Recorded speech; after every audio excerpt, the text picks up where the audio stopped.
কি দেখছিস তাকিয়ে ওইদিকে? ভাবছি বুঝলি, সূর্য মনে হয় পড়ালেখায় খুব ভালো। কেন? দিনকে দিন ডিগ্রি বেড়েই চলেছে।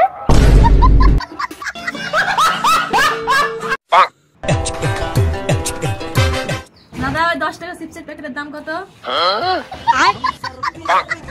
দাদা 10 টাকা চিপসের প্যাকেটের দাম কত?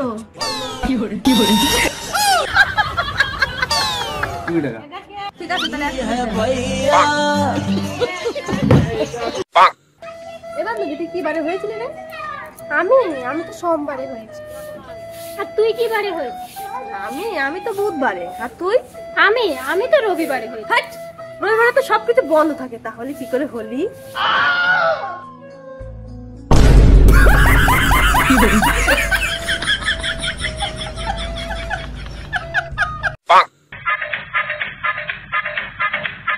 এই যে দিদি চা। আরে দাদা, এইসবের আবার কি দরকার ছিল?